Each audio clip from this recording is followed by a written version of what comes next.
안녕하세요. 회생변호사 박시영입니다. 서울회생법원에서 변제기간을 단축할 수 있는 사유로 전세사기 피해 사건을 추가했다는 말씀을 드려보겠습니다.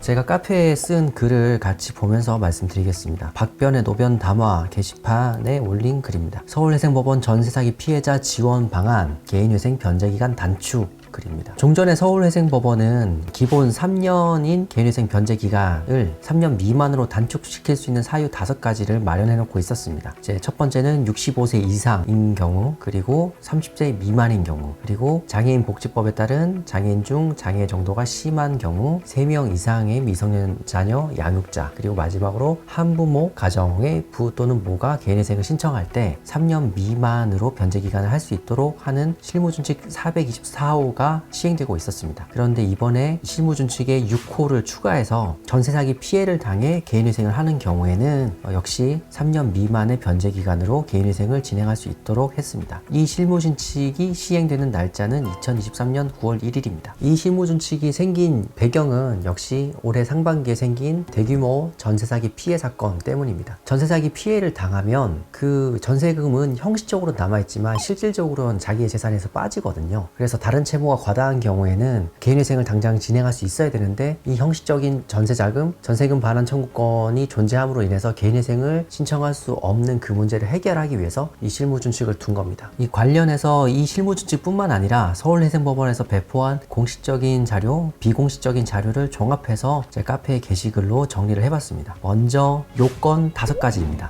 큰 틀은 전세사기 피해자일 것인데, 전세사기 피해를 어떻게 입증할 것인가는 세부적으로 또 나뉩니다. 먼저 가장 대표적인 사유입니다. 특별법상 전세사기 피해자 결정을 받은 경우, 이 특별법은 전세사기 피해자 지원 및 주거 안정에 관한 특별법입니다. 이 법에 따라서 관련 절차를 신청해서 밟으면 이렇게 전세사기 피해자 결정문을 발급받을 수 있습니다. 이렇게 전세사기 피해자 결정문을 받으신 분은 전세사기 피해자로 이제 확인을 받으신 거죠. 그래서 나머지 부수적인 요건을 충족하면 개인회생을 신청할 수 있고, 서울회생법원이 개정한 실무준칙에 따라 3년 미만의 변제기간으로 진행을 하실 수 있습니다. 그 다음 두 번째, 전세사기 가해자가 기소되거나 수사기관으로부터 기소 의견을 받은 경우입니다. 이번 전세사기 사태의 원인은 단순히 부동산 불황뿐만이 아니라 임대인, 공인중개사 등 관련자들의 고의적인 공모 범죄 때문에 발생했습니다. 그래서 피해자인 임차인이 가해자를 고소했거나 가해자가 국토교통부 등으로부터 고발 조치된 사안에서 수사기관이 가해자를 기소했거나 기소 의견으로 검찰에 송치했다고 하면 해당 피해자를 전세사기 피해자라고 인정하겠다는 겁니다. 세 번째 케이스입니다. 임차 주택의 경매가 완료됐는데도 보증금을 돌려받지 못하고 주택은 인도해버린 경우, 이런 경우는 아직 손해가 현실화되지는 않았지만 전세사기 피해자로 인정해주겠다는 게 법원 입장입니다. 네 번째는 임대인이 파산 선고나 회생 개시 결정을 받은 경우, 이런 경우에는 임차보증금 회수가 거의 불가능해진 경우죠. 그리고 마지막으로는 우선 변제권이 있더라도 배당 가능성이 불분명한 경우인데, 이 내용은 좀 복잡하니까 관심이 있으신 분들은 저희 카페에 들러주셔서 이 텍스트를 직접 보시면 좋겠습니다. 이렇게 5가지 사유가 인정돼서 전세사기 피해자로 인정이 되면 어떤 효과가 생기느냐, 이런 분들은 서울회생법원에 개인회생을 신청하면 변제기간을 2년 내외로 진행하실 수 있습니다. 실무준칙에는 변제기간 3년 미만으로 돼 있지만 법원 내부의 지침상 변제기간을 원칙적으로 24개월, 그러니까 2년으로 적용해서 진행하기로 했습니다. 다만 이 실무준칙을 적용하는 경우에는 조건부 인가가 날 수 있습니다. 왜 조건부 인가가 나냐 하면은 신청 단계에서는 아직 피해 금액이 현실화되지도 않고 구체화되지도 않았기 때문입니다. 그 피해 금액을 추적 관찰해서 절차에 정확히 반영시켜야 되기 때문에 이런 부분에서 조건부 인가가 날 수는 있습니다.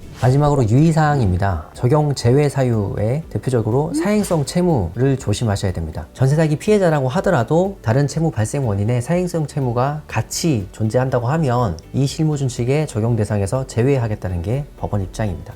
다음으로는 변제율이 20% 미만인 경우, 이때는 채권자들의 손해가 너무 커지기 때문에 변제기간을 줄일 수 없다는 게 역시 법원 입장입니다. 그리고 개인 채권자가 2명 이상이거나 우선 변제 채권, 그러니까 세금이나 임금 채권 같은 게 전체 변제기간의 절반을 넘게 갚는 경우, 이런 경우에도 역시 변제기간 단축 적용이 어렵습니다. 다만 전세사기 피해의 경우에는 채무 총액에 제한이 없습니다. 이 말이 무슨 말씀이냐면, 다른 변제기간 단축 사유에는 다 채무 총액이 1.5억을 초과하지 않아야 된다는 제한이 있습니다. 이거는 내부적 제한인데, 전세사기 피해의 경우에는 전세보증금의 액수가 다 일정 규모 이상 이상이기 때문에 이런 채무 총액 제한을 두지 않았습니다. 그래서 채무 총액이 1억 5천만 원을 넘는다고 하더라도 이 변제기간 단축 대상이 될 수 있습니다. 이 외에 몇 가지 유의사항이 더 있는데 이거는 해당되시는 분들이 텍스트를 확인하시는 게 더 효율적인 것 같습니다. 다만 알고 계시듯이 수원, 부산에도 회생보험이 새로 생겼으니까 이 부분을 같이 따라서 적용할 가능성이 있습니다. 이런 부분은 계속 저희가 살펴보면서 변화가 생기면 공유하도록 하겠습니다. 오늘 말씀드린 내용은 구체적으로 좀 살펴봐야 될 부분들이 있으실 거기 때문에 제가 그 글을 고정 댓글에 링크로 남겨놓겠습니다. 해당되시는 분들은 직접 찾아보셔서 활용하시면 도움이 될 것 같습니다. 영상 봐주셔서 감사합니다.